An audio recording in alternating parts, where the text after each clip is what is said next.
What's up guys, I'm here from Mudgunner. Today we are talking 300 blackouts. I've done a lot of videos on 300 blackouts, but I figured we can kind of get a little more in depth of just like some builds I have and my thoughts on the caliber itself.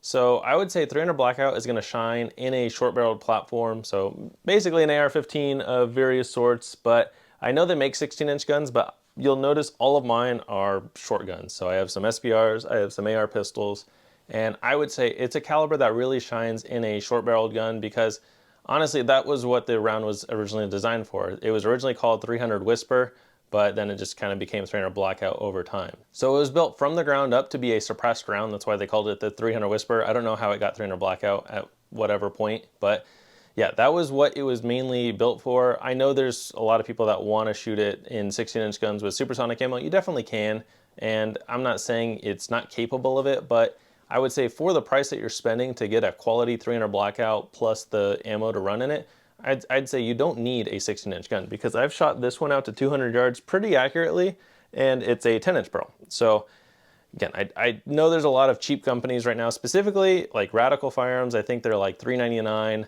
There's also Diamondback. There's the ATI Omni Hybrids. Those are all pretty inexpensive 300 Blackouts, but for that caliber, I just don't think they're good quality guns for the money.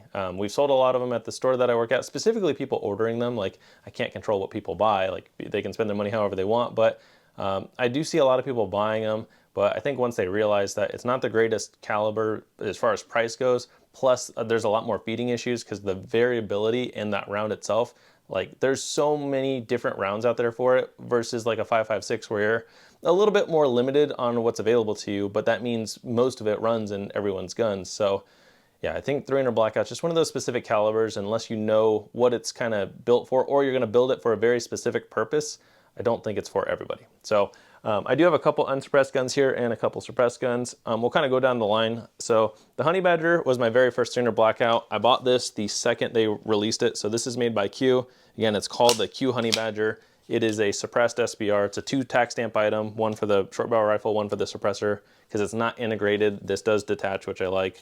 But this was my very first one, and I knew if I got into 300 Blackout, I wanted to do a suppressed SPR. So when Q came out with this, it was, I think it was like 2018. Yeah, I bought this in 2018, and I was pretty excited for it. It's very lightweight. It is still the lightest AR build I own. This entire setup, the way you see it, is 7 pounds on the dot. So suppressed, well, optic, suppressor, light, laser, sling, it's 7 pounds. Now, 300 Blackout ammo weighs a lot more than 5.56, like twice as much. So if you pick a 300 Blackout mag up versus a 5.56, the mag weighs a lot, but this gun weighs basically nothing. And with subsonic ammo, it is extremely soft shooting. Like suppressed subsonic 300 Blackout is significantly softer shooting than 5.56. I would say it's even softer shooting than a lot of 9mm PCC platforms. So in the right gun, the right build, it is a very sweet gun. It's actually kind of classified as a submachine gun, or at least the full auto versions are. It's classified as a subgun because the Honey Badger specifically was meant to replace the MP5 SD. So they wanted something that's just as quiet or very similar, but has a lot more knockdown power. And 300 Blackout is way better than 9mm for that purpose. So again, that's my first 300 Blackout. And then my second one, I don't remember if it was the Rattler or this Noveski here, but we'll start with the Rattler. This is a Sig Rattler SPR. This one I've been playing around with for a minute now. You guys have seen it on the channel a couple times at this point. I was having issues running this thing suppressed with S&B ammo, and I had a Sig SRD 762 suppressor on there. I took that off and I put a Q Half Nelson on here. So this is a much lighter suppressor than that Sig can. It also brings it back just a little bit because my Sig suppressor, it brought it to, I don't know where you guys can see it. It brought the can out to like right here. So this brought it back like 1/2 inch because it's direct thread. So I lost the muzzle device that had weight. I lost the heavy suppressor, and now we have a direct thread, which makes it more user serviceable because in order to take the suppressor off, I had to take this light off, to take this rail off, to take the suppressor off. Kind of a pain, but now I can just take this off from the front right here, so I can unscrew it, and it'll just pop out the front because it's direct thread and go back on. So I don't have to take all that off to service it. So I'm kind of happy I chose the Q Half Nelson, and then it does lighten it up on the front end. And this is kind of a SIG LVAW build. So that stands for low visibility assault weapon. It's kind of like a military clone. That's why I have the light on this side. I'm right-handed. This is not my favorite spot to run a light. but I built it specifically for this build, so I run it like that. It's got a Surefire light on here that's kind of dying right now. But yeah, oh, I guess we were supposed to talk about the setup, sorry. I get sidetracked talking. But we have Q half Nelson, so this is a direct thread 30 cal suppressor. They don't make it anymore for whatever reason. We have a Surefire scout light on a pressure pad. This is a cloud defensive light mount for it. We have the Sig cane brake rail. So this started out as a factory Rattler SPR, but then I bought a cane brake rail for it. We have Knights Armament flip-up sights. We have an EOTech EXPS 2-0, so this is the quick detach with just the dot in the, the dot in the circle. And then we have a Radian charging handle. These are very nice on any AR build you do. We have the Sig factory stock, and then we have a TRX arm sling. So again, it's not the lightest gun, but this is a very small platform. And basically my smallest 300 Blackout, it's significantly smaller than the Honey Badger because of the way the stock is on those, but it is also heavier by like a pound. So we'll touch on the Honey Badger again real fast because I didn't talk about the build. But this is a Honey Badger ST. So the suppressor is called the Honey Badger. The gun is called the Honey Badger. We have a Surefire Vampire plus a Steiner i2. So this is a visible laser or an IR laser. And then this is a visible light or an IR light because I do run this with night vision. And then we have it on the Unity taps here.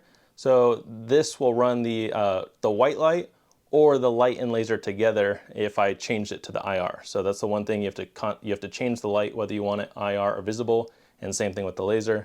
And then I'm running it with a Trijicon RMR on an American Defense mount, so keeps it lightweight. I've had no issues. I've been running this on here for years now. We have a Wells Made Co sling, so this is like their Hawaiian sling. And then we have a Magpul QD RSA. Now this wrap that's on here, this was one that a friend of mine made, so unfortunately I don't have any info for you guys other than my buddy made it for me. This is not pick rail mounted on here. That's how they're supposed to be mounted. It's just taped on there. So it works. I've played with a lot of switches on here, and this is my final setup for switches as of right now. But yeah, that's the Honey Badger. And then it came with an AR gold trigger. That's what the first ones were coming out with. Also has a Radian charging handle. They now ship with the smaller ones. I like the larger one more, and then it's a Radian safety selector. So that's the Honey Badger build. We got the Rattler build. Now let's do this one. So this one's pretty sweet. Now these two, I don't run them suppressed yet, but I will. I actually haven't shot this one yet, but we'll talk about that in a minute. So what we have here is a Noveske Gen 4 Shorty. So it's a 10-inch or 10.5-inch barrel. Also, these are all 300 Blackout. This one's pretty nice. This is built like a tank. It's probably the heaviest one here, I would assume. Well, it might be similar to the Rattler, but AR-wise, Noveskes are kind of overbuilt, but I like that fact about them. Some people hate or love Noveske. I'm kind of in between. Like, I really like them. I do think some of the guns are expensive, but as far as my experience with it, they back it up with a quality gun, and the fit and finish on this is extremely nice. They do Cerakoted models as well, and yeah, I'm very happy with the way this is. It's all, again, it's overbuilt. It's kind of beefy, but I like that, especially in a 300 Blackout, and as of right now, I run this unsuppressed, so I don't run any subsonic ammo through it. I've mainly been running 150 grain ammo. I did a light video on rifle lights, and we tested the Cloud Defensive Owl, and I was able to shoot 200 yards with this pretty good with 150 grain ammo in pitch black with this Cloud Defensive Owl. So this is the, again, Cloud Defensive Owl. They don't make this light anymore, but it's a cool light. This gun is all basically black multicam furniture on there. And yeah, the light's very nice. It kind of sucks that they don't make it, but I do like it. They're a little beefy, but again, it kind of goes with the vibe here. And this gun's not too bad. It feels pretty solid and not heavy. I also am running Magpul MBUS Pro sights. Now the front sight, the way I have it set up, I can't fold it down, and I didn't want to fold it the other way. I just thought it would have looked dumb. So I just keep the front sight up. Rear sight can go down. This one is set up for a Q muzzle device. So right now it's got like their blast diverter that sends it forward. But I am going to be buying a Q Thunder Chicken for this, which is the larger quick detach suppressor. And we're going to throw that on there. At some point, I'd like to get the Q Trash Panda, but you'll notice I really like Q suppressors. This is my very first 300 Blackout, and I'm spoiled with that gun. So yeah, this is getting a Q suppressor. Those both have Q suppressors. This one, I don't know yet. I think I'm either debating between a Dead Air Sandman or an OSS OSS Helix QD, because I'm picking one of those up, the old OSS can, not the Huxworks can. But I'm not sold yet on what I want to do with that one. But this one's 100% getting a Q Thunder Chicken.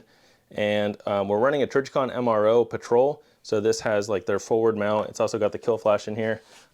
Pretty nice optic. I like the Trijicon MROs. It's the Noveski M-Lock rail with a bunch of rail covers on there. I got BCM ones, and then I forget who makes this one. I think it's like Rail Skills. And then we are running a Blue Force Gear sling on this. It does have a Geisley trigger. It's the flat 2-stage trigger. I don't know exactly what model. I'm gonna say the SDE, the Super Dynamic Enhanced. It feels like a 3.5 pound trigger. It's definitely lighter than the SDC, which is a 4.5 pound trigger pull. But yeah, extremely light Geisley trigger. I really like the flat triggers. And then it's got a Radian charging handle and safety selector. You'll notice my theme on most guns is Radian charging handle and safety selector. I just think it's my favorite, and they're very popular. These are silver, and then the sling, the light, and the grip are all multicam. Even the brace has a multicam strap on there. But this is a B5 grip. I'm probably gonna SPR this and do a B5 stock as well, just so I have it all matching. But yeah, as of right now, I have not ran it suppressed. I've only ran it with supersonic unsuppressed. And again, it's definitely capable of it, but I still think 300 Blackout shines as a suppressed subsonic gun. So it's gonna go to subsonic at some point. But yeah, I don't know how soon I'm getting that can for it. And then we have the last one. This one's pretty cool. I haven't shot it yet. I think I've owned this thing for like 1.5 years. Sometimes I don't get a chance to shoot guns, or I do, I push them off because I'm trying to do other guns and try to get some time on my other guns. Like my recent one has really been putting a lot of rounds on the Rattler, and that one I just do here and there with supersonic camo. But I think the reason why I haven't shot these ones that much, or this one at all, they're not suppressed, and I really think 300 Blackout is great suppressed. So that is why I lean towards these two. But yeah, what we have here is a Daniel Defense PDW. It's pretty cool. I can't say much to it because I haven't shot it yet, but I own a bunch of Daniel Defense guns. I do like them. And what I like about all these setups is they're all slightly different. I know they're built similarly, but we got a Trijicon RMR, we got an EOTech, we got an MRO, and then we have the Vortex Razor AMG on this one. And then light-wise, they're all slightly different, but they're all Surefire except for that one. So we have the Surefire Vampire, the Surefire Scout. On this one, we have the Surefire X300, which is actually a pistol light, but I'll explain why I have it set up this way. And then the Cloud Defensive Owl. But this one, I mean, rail-wise, it's basically the smallest out of all of these, but a lot of these, I mean, that rail's all usable. The rail up there is not usable. This one's basically all usable. But this one is the smallest, so I kind of had to play around with how I wanted to run a light on here. What we have here, I have an angled grip. I forget who makes this one. There's so many companies that make these, and a lot of times I buy parts secondhand, so I bought this when it came into our store used, so sorry that I don't know who makes it, but it's a nice grip. I know there's a couple of companies that make them, but my thought behind this one, and again, I haven't shot it yet, but grip it and then press the light. You can either press down, like right there, or you can push it in and activate the light because you're limited on rail space. I didn't want to do a pressure pad up top with the light right here because it would have been bulky. I kind of like how sleek this is, so it's very slim. I will add a sling to it. Honestly, this might get a single point sling because it's small enough. You'd be running it right here. I'm not necessarily a fan of single point slings because unless you really keep it tight or hold on to it, you have to have at least one hand on it. I like 2-point slings, which is how I have all these set up. But yeah, I'm thinking maybe a 1-point sling. Oh, I also forgot, this is on a Unity riser. So the way I have this set up is keep this pretty high up because you have the maximum defense brace here, and this one might become an SPR 2 at some point. But yeah, you have the maximum defense brace that came from the factory with it. And yeah, I kind of like how it is. I've been playing around with it at home, but again, just haven't shot it. But with this Surefire light right here, it's pretty nice because again, you can just press. It feels weird doing this so close. Hopefully you guys can see. But I mean, I'd be running it like this. If I need the light, you could just press or push down. So that's my reason behind the setup. But again, I haven't shot it yet. Sometimes when you shoot stuff, the build changes. So I can't vouch for this one yet, but I can vouch for these three because I've shot them enough.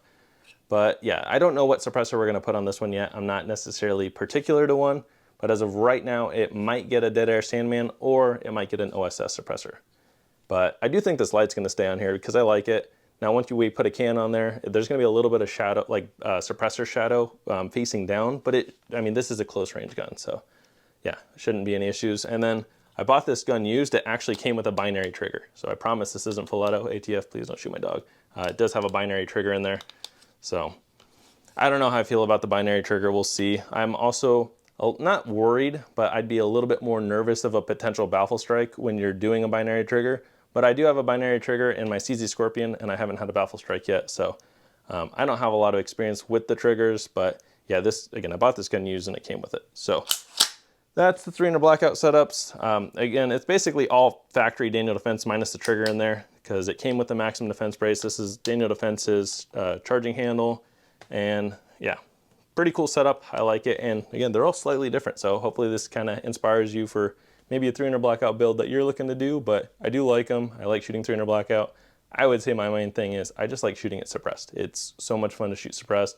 Unsuppressed, I'd probably just stick with 5.56. So thank you guys for watching. I hope you enjoyed, and stay tuned for my next video.